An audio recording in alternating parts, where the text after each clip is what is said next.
私人心理师陪你追热点吃大瓜。我们今天继续来看王子纯、郑天浩和包包的这个炸裂三角关系。今天主要来看看录音事件。你今天的感受是什么样的？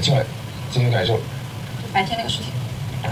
其实我也很不开心，我也很不爽这个事情。我其实不是在要求你一个什么样的态度，只是从我的视角看这个事情跟我零关系，你知道吗？是没关系啊，是啊。因为那天我一直以为你们是双向的嘛，然后后来你很勇敢的去跟他说清楚了之后，我觉得我们可以接触的。书接上回，这里虽然王子纯说的是，我觉得这件事情跟我零关系，但是上一期大家记得我们看到了什么吗？我们看到的是王子纯会感受到他跟包包直接站到了对立面。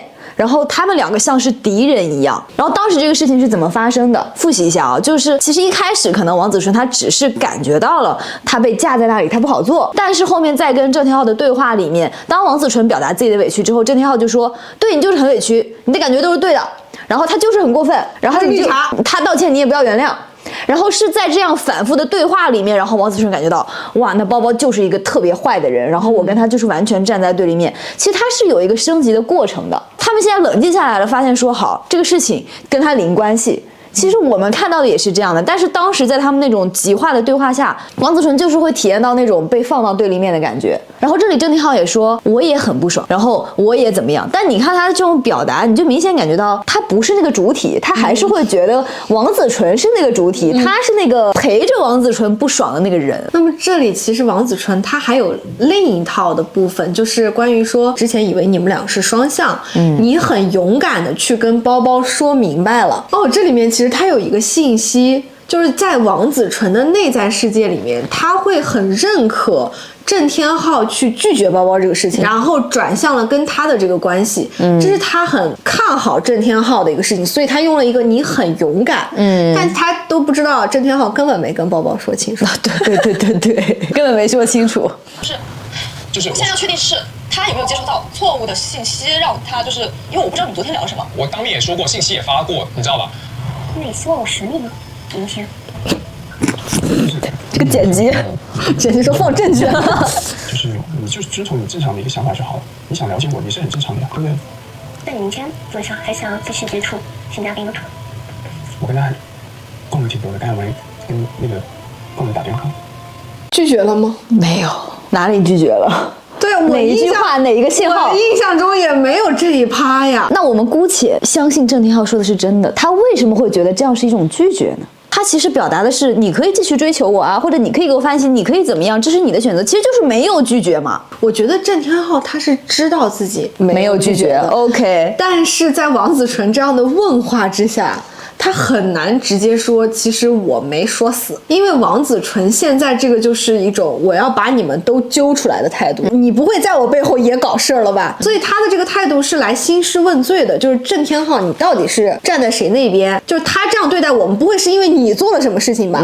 所以他的这个态度会让郑天浩不敢去承认，他其实没有拒绝。所以其实就像我们上一期讲的，从一开始，其实如果中间的这个人他是一个可以承担责任的，他可以不让这个两个女生直接对上，他可以做一些什么，其实事情远远不会发展到这个地步。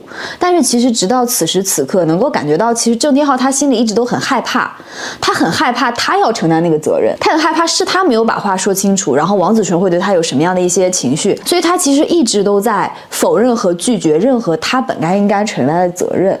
就比如说包包打电话来打视频来，他也不敢去拒绝包包，他也不敢去挂掉那个电话说我现在有事不方便，就是他没有办法做出任何的明确的决定和明确的行为。已经是同步的，然后都是有很明确，因为我刷得很清楚，我说在现有间我想了解其他嘉宾，他说 OK 的，因为我不觉得我说的不明白，短信发过了，昨天私聊我也说过了，只是说委婉一点，没有直接的拒绝而已。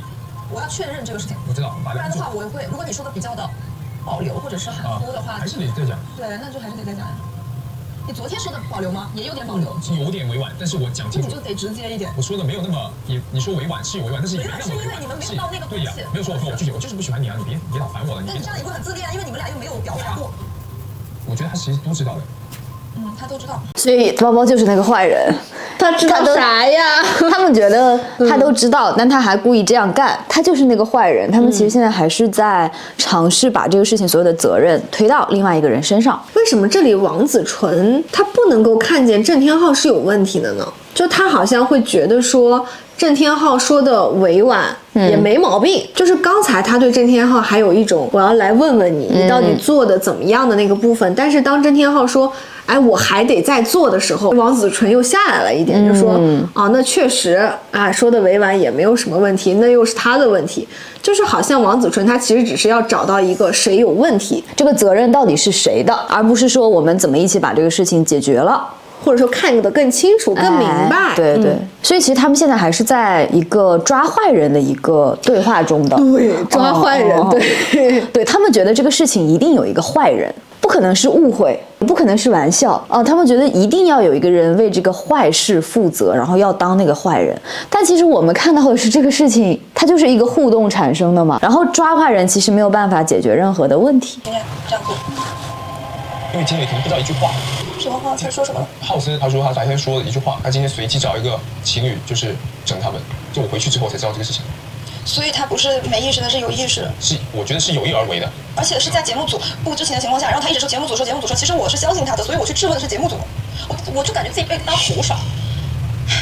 这里郑天浩又抛出来一个证据，他就是坏人，对，证明包包是坏人。所以郑天浩这里是觉得说王子纯是那个警察，然后他和包包都是嫌疑人，他如果不能把这个锅扣到包包身上，他就完蛋了。这不囚徒效应吗？我一定要证明是对方的错，不是我的错。对，所以他把浩森说的那句话，就是包包开玩笑的话，用在了此时作为包包就是坏人的证据，来让王子纯把从他的目光转移到了对待包包的那个部分上。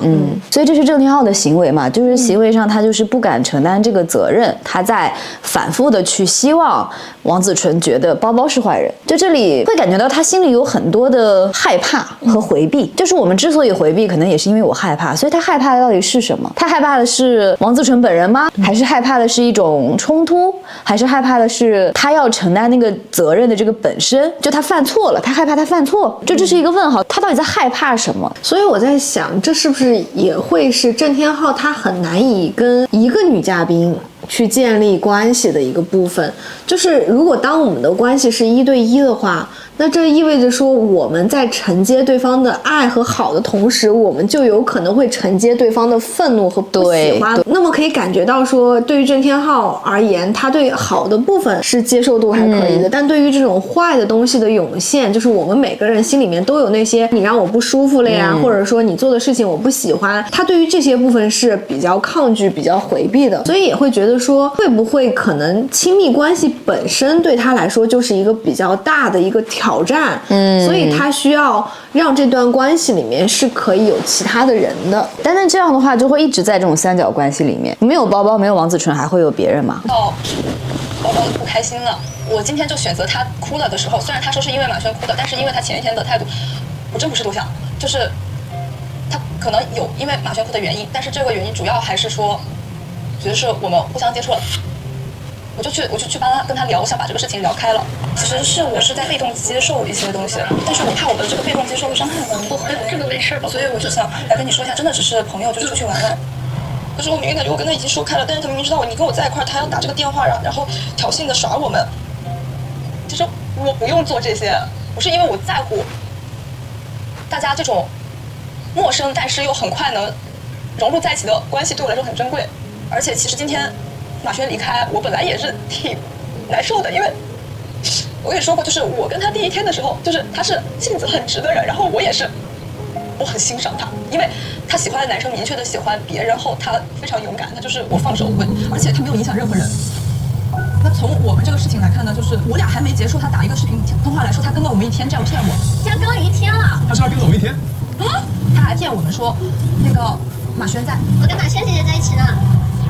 啊？让我心理压力很大，我就觉得他跟了我1天，他很委屈。那更不关你的事情啊！你做的没有一件错事，那么为什么要你去自责呢？你去自己这么内耗呢？我们先来看看王子纯刚刚的这一段话，他的这一段话要分为2个部分来看。第一个部分是现实，他听见了什么，他看见了什么。首先他接到了包包的电话，然后包包说跟了他们一天，然后又跟马轩在一起，就这些都是他在说现实。但是同时他有很激烈的情绪，或者说他会有一些偏脆弱的、偏委屈的情绪涌现。但是我们会感觉到说，其实这两个部分，第一它是分开的，就是他的情绪和事件之间的那个连接没有很紧密。为什么这么说呢？大家可以感受一下自己在听到王子纯这一段话之后，你们的感受，你们是否能够一下子被唤起那种脆弱的、委屈的、难过的感觉？如果是可以的话，那说明这两个部分在王子纯身上是一致的，然后我们作为观众是能够感受到这个部分的。但我觉得可能大家很多时候会听到王子纯在说什么，但是感觉不到他那个情绪到底从何而来，不能够理解说为什么他这一刻委屈和脆弱了，这就说明其实这两个部分是分开的。那么王子纯的情绪他其实自己是不清楚的，他会感觉到有一个整体的委屈、整体的失落、整体的难过在他的心里面，所有的这一切指向了包包今天的这个事情，但是他到底怎么了说不上来，他好像感觉到他被伤害了，但是怎么伤害了，那些更细节的精细化的情绪的产生在他这里是蛮难呈现出来的，或者说他自己其实也不太清楚。因为我们上一期也说了，就是可能王子纯他的这些感受，这些被唤起的那些委屈的、难过的，然后被背叛的感觉，其实不只是这个事情带给他的，是很多他曾经的经历，那些感受没有被处理，所以才会被唤起。可能在跟郑天浩的对话里面，那个现实的部分在不断的被强化，在不断的被确认说你不应该自责，这就是他的错，他就是绿茶等等等等，就是只会让王子纯更加觉得说，那这个事情就是跟包包有关的，跟我一点责任都没有，而不是我过去的事情在影响我，就是因为包包这个人。他们现在对话就是呈现这样的一个状态，包括郑天浩刚刚的回应，他其实仍然在说你没有问题，有问题的是另一个人，我们都没问题，有问题的是另一个人，就还是那种他会害怕接触到任何的责任的部分。那么我们可以再来回顾一下郑天浩每一次当王子纯这么脆弱委屈的时候安慰他的方式啊，都一样的，就是不要内耗，不要自责，不是你的错，他是什么什么样的坏人其实他在反复去说这些，就他没有办法去有任何情绪上的连接以及接住那个的反馈。就郑天浩这里他要么有情绪的时候是他自己的情绪被唤起，就是他很愤怒，他要去解决当下这个事情这些麻烦的事情的时候他很愤怒，然后他呈现出来的就是一个愤怒然后去骂包包的一个姿态。但是如果说他没有情绪，这个时候对方或者说他未来的伴侣他暧昧的人，他喜欢的女生有情绪的时候，他其实离那个情绪是很远的，对，他不知道怎么回应，他根本不知道怎么回应，他只能反复的说他之前说过的话。我在想，如果他只是1对1的关系，然后而且这个错是他犯的，然后对方说我很痛苦，我很难受，他要怎么办？他会说都是我的错，都是我的错，会吗？因为他没有办法再去回避这个事情了。但是我觉得说，如果他整体在承担的时候很困难的话，他应该会通过解释很多别的事情其实我做了很多啦。对，就是回避当下的对方的这个体验和他带给对方的不舒服的感觉，通过解释这样的方式。我觉得你不用考，你就不用再想这些事情了。他不想让他再想，因为他不知道怎么回应。明知道这样会伤害你，但是还是就是故意的要伤害你的这种感觉，我是这样感觉。又生气了。我说实话，跟你关系真不大。哎呀，你看看，鬼打墙了又。我们2个人不完全是我跟他之间的事情。对，所以我确实明白。所以他就是需要你直接。对，我是想让我自己做的没有余地了。我说实话，就是我是想让死心啊。我就说，其实我对你只是一个朋友的一个想了解的一个阶段。他说我想让他死心的意思是他觉得包包在死缠烂打是吗？是这个意思。大家怎么看？而且这个部分话题立刻转化了，但是能感觉到郑天浩对于这种他还能做什么的这个部分，他是接受很良好的。就是你只要别在那个情绪里面让我跟你的情绪待在一起，我做点啥，你立刻告诉我去做什么，我立刻就会跟上。所以他是一个在关系里面可能偏行动化去处理的一个人，而不是去贴近情感的一个人。但是你说最后的重点在于要让包包死心，而不是到底发生了什么。因为他们达成一致要去处理坏人了，达成一致了，所以那个坏人打电话的原因就是因为他没有死心，他想要跟郑天浩，然后怎么样，要破坏他们的关系，这是他们的最后的那个答案，对吧？对，这是他们的幻想。OK。我们也没有暧昧，或者说我也没有像你确定这个是你确定的？确定的 OK， 你确定我就敢这样跟你说。你就说我们也没有暧昧，或者也没有去双向的去约定过什么。你这样说啊。我觉得这仅仅是交朋友的一个过程，互相了解的一个过程。但是你做出来的行为就是会影响到我和其他嘉宾的正常接触，也会让所有人感到难堪。而且你还骗人，主要是他骗人，他骗人，他说节目组说的话都不是，他很认真的说是节目组让我们去找他，他还让我们看他的围栏什么的，这种东西都是在骗我们。就这么说。我其实刚才我不敢教你，我没有说不敢教，我是说不敢教是因为不好，我觉得不好。但是其实我就教你的初衷只是我想把这些事情说清楚。你能说明白就行。能说明白。他们俩的位置一下发生变化了，一个在上位者，然后一个是听从者，就他们两个完全站在一起，然后就变成了郑天浩需要做一些事情证明自己的忠心，他要证明我就是跟你站一起的，我就是站在你这边的王子纯，你要相信我，然后你给我那些建议我都听，我就去做。其实还是那个回避的部分嘛，就是我要证明我没有犯任何的错，都是对方的错，然后我要想尽办法证明这一点嘛。就这个场景啊，会让我们觉得说，哪怕最后郑天浩和王子纯走到了一起，他们俩牵手了，他们的关系不会持久的，因为他们之间的不平等已经开始出现了。对，就是王子纯他会比较容易进入到这样一个我来教你的这样的一个位置上，但这个位置他其实在伴侣的关系里面其实还蛮忌讳的。好像我们在就是比如说那个情愫正浓的时候，可能你的伴侣会就低着头在那记啊，或者说哎都听你的，都听你的。但一旦这个关系真的变成了情侣的关系，朝夕相处的关系，那绝对后面的这个人是会反抗的，对，他肯定会跳出来的。而且我真的会联系到我们常常看到的那种三角关系，比如说婆婆跟儿媳妇儿，或者说这个丈夫和这个岳母，类似哈，就是类似这种三角关系。然后郑天浩就是中间那个人，然后就是这边跟他说好，你要跟他说那个，你一定要说清楚哦，怎么样，然后他就去了。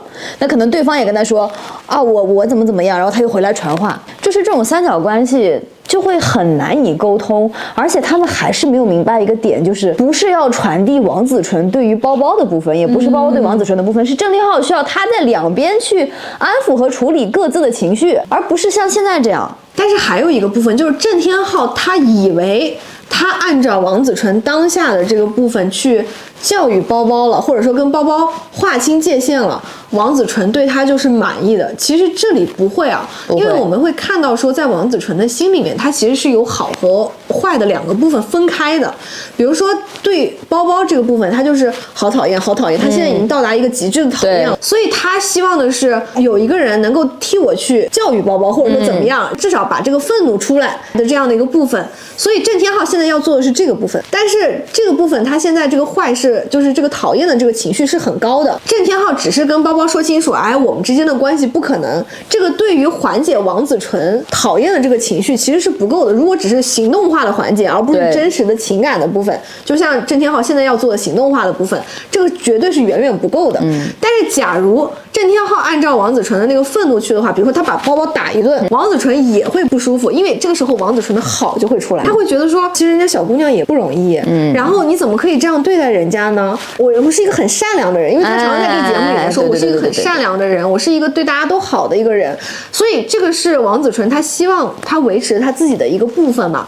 那么这个时候其实也就说明郑天浩接下来不论用什么样的行为，其实王子纯都是不满意的。你要冷静的跟他说，我很冷静，我不要有情绪，这个事情没必要有情绪，因为情绪我很在意，你不需要。我是不 care 这个事情的，对吧 OK， 所以这就是王子纯那个所谓好的部分，他要强调出来，就是虽然我让你去这样做，但是你要冷静哦。我刚刚说的是不是就是这个？你不能揍人家哟。虽然我们刚刚已经说了人家10分钟的坏话了，我们已经很愤怒了，但是虽然我让你去做了，但是你要冷静哦。你还得当好那个体面人和站在好的那个位置上，你别把我们陷入到了另一个不好的位置上。这是王子纯的一个模式嘛，就他得站在那个好的位置，对，那个制高点的位置上。坏的是别人的。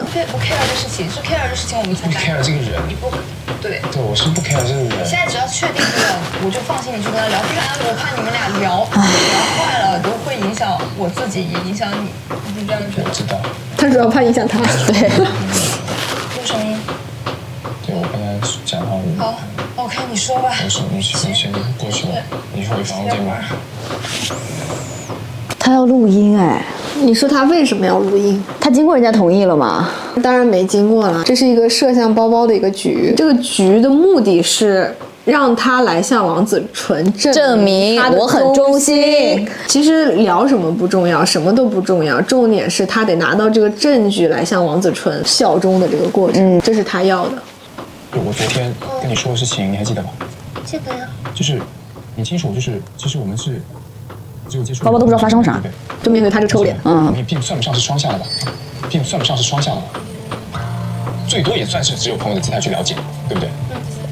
不可能就是说已经算是我们两个在短短的时间内已经情投意合，已经敲定就私定终身这种事情发生，不可能的事情，就是很不现实。所以我觉得，我们既然明白彼此的一个立场，那就要尊重彼此的一个选择。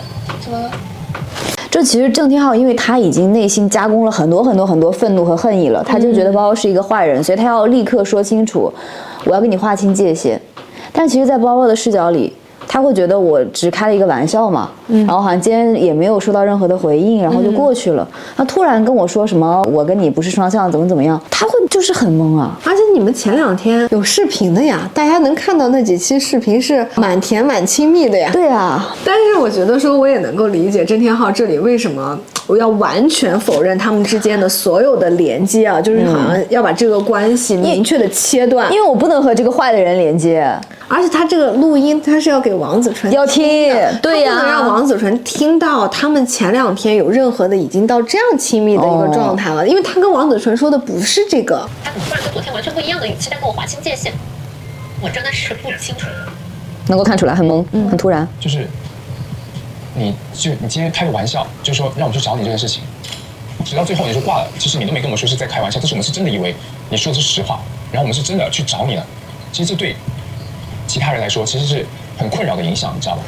我当下才反应过来，我的行为对他们造成了一定的困扰，因为我开那个玩笑，然后他们就是一直在找欢乐，肯定要先跟他道个歉。对不起，我只是希望这个气氛不要那么沉重，所以开个玩笑。我没有想到你们真的会去找我，然后也没想到会给你们造成困扰。因为我昨天跟你讲，我是给你打电话，然后我觉得两项就是很无所谓，然后觉得开玩笑也是，就是我误解了，我觉得就是拿过来之后，你可能也觉得你能多一点镜头，然后我没有想到是这样，没有想到就是这其实跟镜头已经是无关系的。我想昨天想这么跟你说，也是想让你别有那么多负担。你最后哪怕说一句我是开玩笑，你说你们继续玩得开心，你继续玩吧，都好还好。但是你这句话你说你继续找吧，那你就把这个电话挂掉，我们更加担心，加剧我们担心。电话是你挂的，不是我挂的。他搞我心态，什么意思啊？电话进来了，我先挂喽。叫别人给你打电话了，当时有个人给他打电话，当时弹出来了，然后我不是跟你说了，我说这有电话打进来了，然后你就挂掉了，我以为就是你们知道这边有电话打进来在忙，所以你挂掉了。但是 OK， 这事情其实不重要，但是你后面有没有补充说你是开玩笑的？没有。对，感觉到包包是一个非常能够忍耐的人，而且他是一个特别能够承担责任的人，不论是不是他的责任，他都会承担。就是他的有很多这样的语句的描述，首先是对不起，对，然后就是我给你们带来困扰，我很抱歉。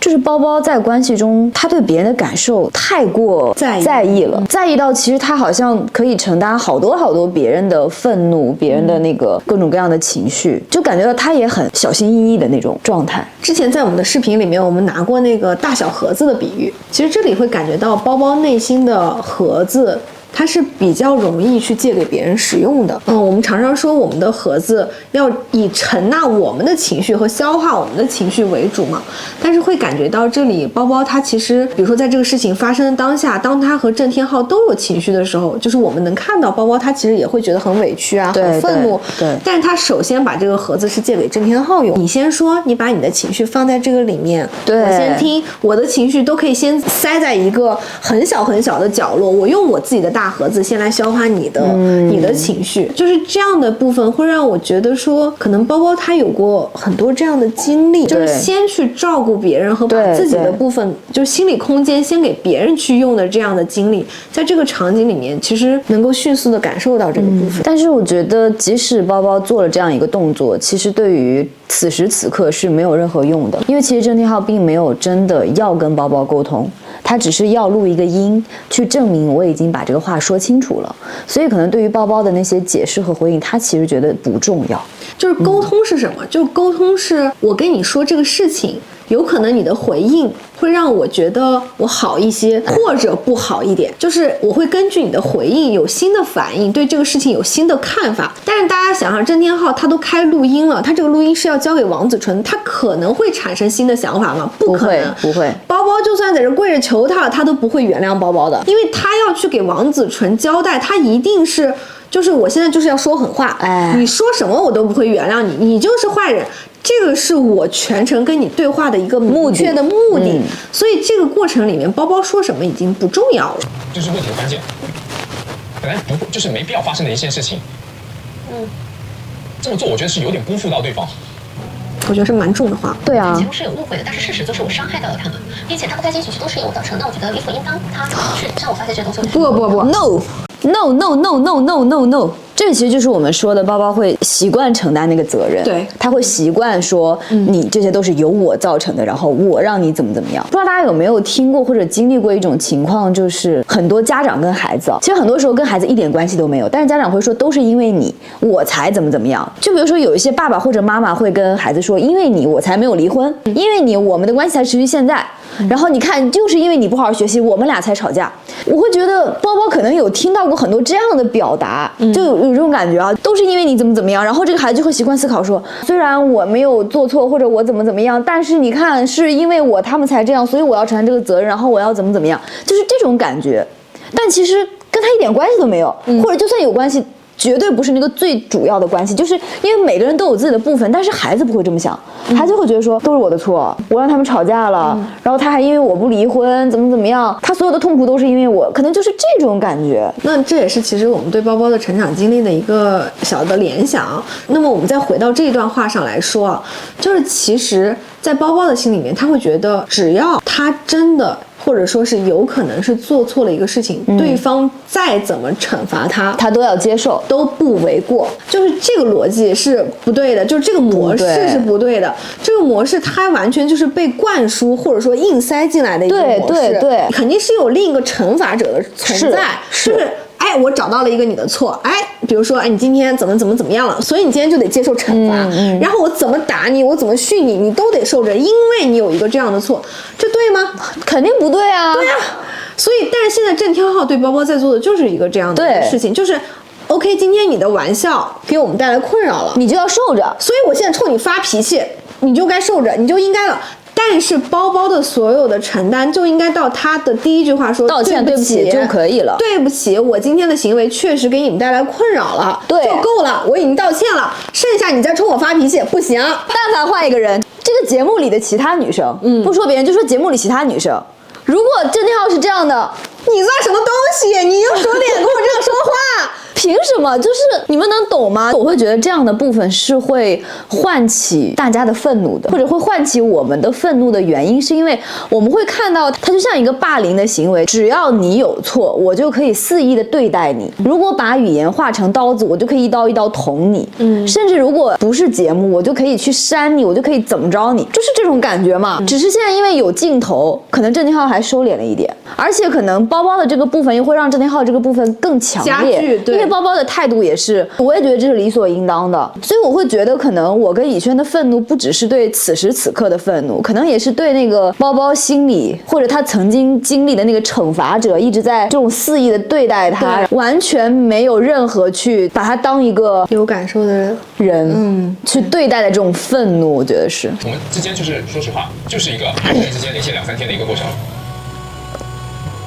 谈不上说有多暧昧啊，多双向啊，互相坚定选择。你再给我说一个，我倒回去看，你倒回去看。等一下，剪辑节目组帮我们倒回去了。剪辑说，我给你倒啊，怎么回事？尊重别人，他想选择一个对象，绷不住了，不去做干涉。我没想干涉你。我是跟他这种正常接触，你这包说啥没用，没用，听见啊？他叫录音嘛，感受，对他也会怕这个行为，也不敢跟其他人相处。我夸不夸张？怎么又扣一这么大的帽子？完了，这下包都是因为包包，对，都是因为包包。然后王子纯明天下了节目之后，他也不敢谈恋爱，也是因为包包。一个擅长夸大责任，然后把这些责任完全推给另外一个方，然后一个又擅长承担责任。天哪，天，救命啊！还好，郑天浩转向了，对吧？不然他们这个关系要真，他俩如果在一起，完蛋了。那包包会认为这个世间发生的一切都是因为我。对，天哪！相处成朋友，去治愈他自己，这种初衷就是我们知道他的秘密之后，我们其实是了解的，所以我觉得没必要就是。他这段话也是对王子纯说的啊，不是对包中心嘛？对。但包包会真认为他伤害到王子纯，没有卷入到里面。没卷入，是你让他卷入了影。响到对方的一个情绪的，所以我想说的非常明白，因为你说我前面说的很委婉，所以我照顾你的情绪什么之类的。人家也没说这个话讲的事情是王子纯说的把事情说的绝对一点，就说的摆在明面上了，不想产生任何的误解的。我希望就是大家快快乐乐的，我们自己还有自己各自的生活。就郑天浩这样说啊，我以为包包天天真的跟踪他了呢，真的像那种你面对一个对你死缠烂打的跟踪狂说的事情，但事实上根本就没有嘛，就在他心里也会完全把那个责任全部推给对方。他为什么不认为说前几天他们之间的这些部分是他们两个互动的呢？他会认为说就是包包赖着他了，行就是放大且过于的，就是甚至到伤害对方。我们过好自己的，且尊重理解他人就行了，你能理解吧？我想说的就这些。录完音了，我有个交代了。他把包包教训了一顿啊，对啊，包包为什么能坐在这里听他？因为我觉得他可能有点，就是我们刚刚感受到那个他惩罚很习者惯这样对他的这种态度。但凡换个人呢，骂完你了，我骂了你100句，问你有什么想说的吗？我说完了。重点他也不是真的要听，他只是假客气。我确实没想那么多，但我真的也没有想要去破坏你们今天的约会。感觉包包要碎掉了听到。你说了这些之后，我觉得是我当时没有考虑这么周全，就是我先跟你道歉，然后回去也会跟子纯道个歉。我希望就是你清楚自己在做什么，而且之后该怎么做，最重要的，对不对？对啥呀？不是说不对，气死我了！就是我觉得这个愤怒啊，我想屏幕前大家一定也都对于这段很生气。这个愤怒既是郑天浩的行为唤起的，对，也是包包的反应唤起的，因为他就真的呈现出一种他完全没有任何的力量和攻击性的那个部分，其实会让我们觉得说，在这个过程里面，他更不平衡了。比如说，假如两个对等的人是这样的，吵起来了，然后现在郑天浩是这样的。对吧？那他们俩其实本来是隔这么多，对。但是包包它本身因为它的模式，它会这样，对，所以就变成然后他在上面受着接着的这样的一个状态，就会让我们觉得说你起来一点，起来一点，或者说郑天浩你给我下去一点，下去一点，就是我们会有这样的一个反应。对，我想也是大家的反应。好，然后汇报了，表忠心了。好啊 ，OK， 我们快进过这一段听的啊，我们看看王子纯的反应是什么。是说他有点性缘脑，啥？就是他一边听一边在吐槽包包、评价包包。对，这个性缘脑是怎么如何而来？从何而来？有多深厚的一个情谊在？他其实是根据郑天浩的描述，然后觉得包包有性缘脑，但这都是郑天浩幻想的，这对啊。这件事情，因为他今天也来我的寝室跟我讲了，就是他说，他刚开始觉得有点就是愧疚，他觉得是他刚我没有愧疚，他说我愧疚，我没有愧疚，你跟他是什么关系？我愧疚个毛啊！我有什么好愧疚的？哎，他真的好搞笑啊！他说是我是因为愧疚我去找他，我是因为照顾他情绪，我是因为怕他难受我去找他。哇，又是一个 trigger， 又能够击到他，愧疚也能够击到他。他不是说了吗？我是什么？我小三吗？这个愧疚的话，那就代表他是小三是吗？好吧，可能在他的逻辑里面。可是我觉得包包在说他有点愧疚来找到我，其实包包在讲的是他能够感受到王子纯的善意，他上午感受到了王子纯的善意，然后所以怎么样，然后他又觉得对不起，所以他要找王子纯道歉，这是包包的重点。对，这是他的整句话的核心，而不是只听到一个词。对，如果你想要对一个人愤怒，你就可以断章取义去听到那一个词，然后去揪他的毛病。而且王子纯对于这个部分他一直很在意，对，就他到底是不是包包和郑天浩之间的那个小三，就用不了这个词啊，但是他自己描述，对他自己说，不是我说的，就是他很在意这个事情。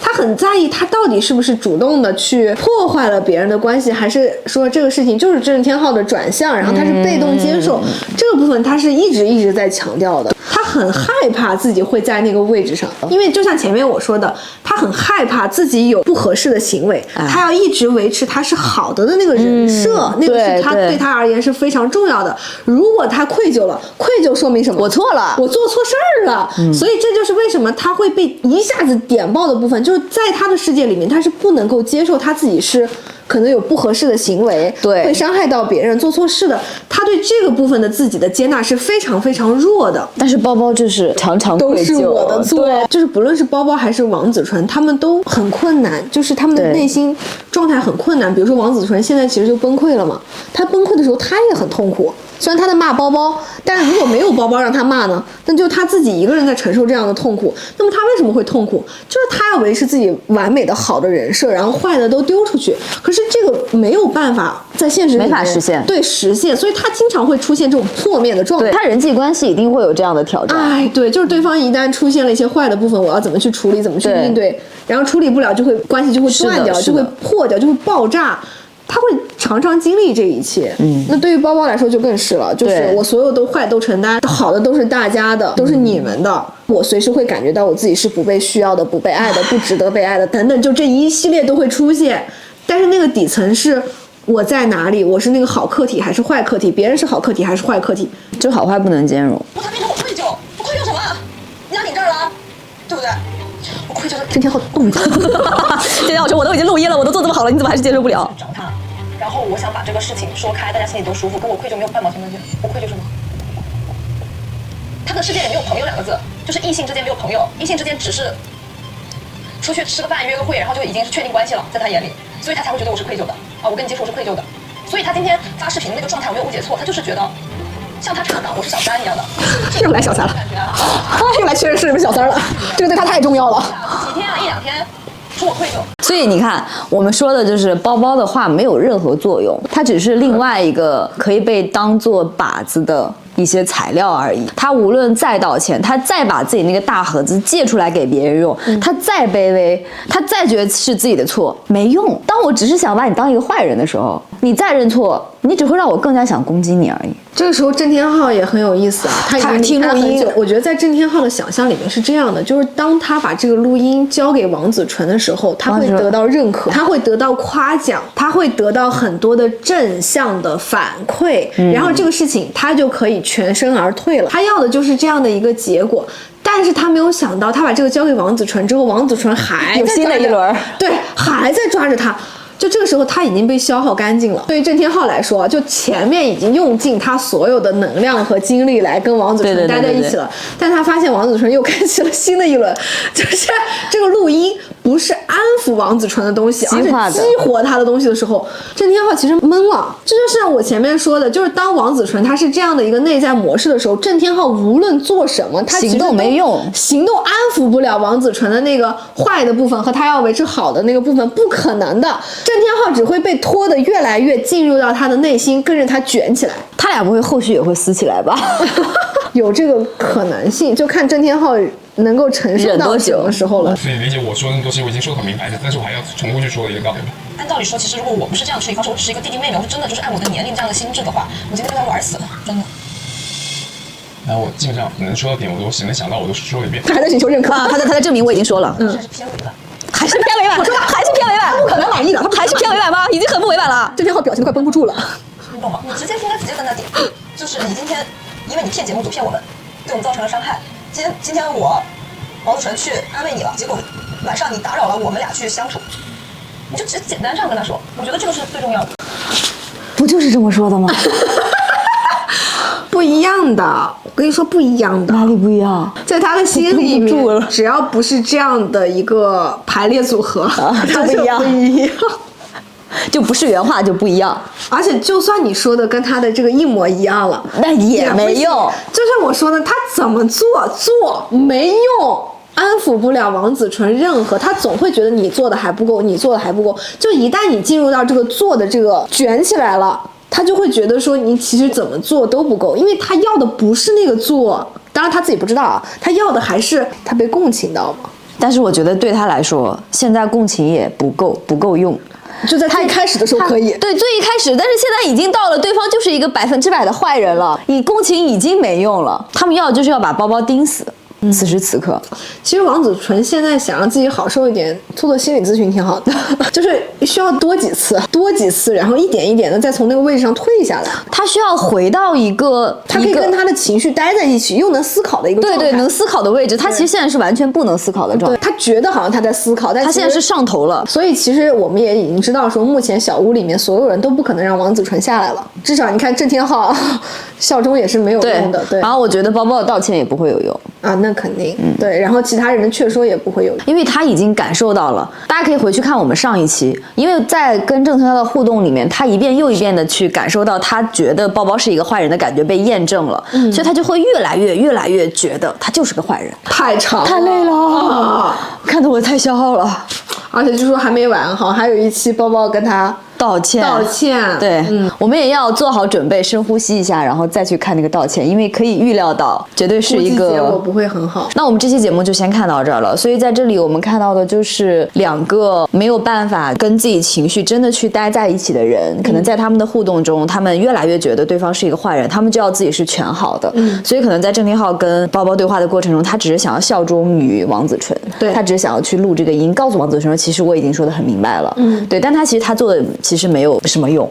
因为首先已经王子纯被推到那个位置上面了，第二个就是王子纯他太追求那个绝对的好和绝对的坏了，所以这些行为没有办法让现场变得更好一点。但可能最无辜的就是包包嘛。这期我们分别也讲了一下3个人的内在的模式，其实大家可能会更深的看到他们的一个心理状态，以及为什么他们会有这样的行为或有这些情感，其实跟每个人的心理的内在模式都是有关系的。好的，那我们这期就先看到这儿了，然后我们还是会去看包包跟王子纯道歉那一期的，大家一定要快来关注我们，我们就下期见，拜拜。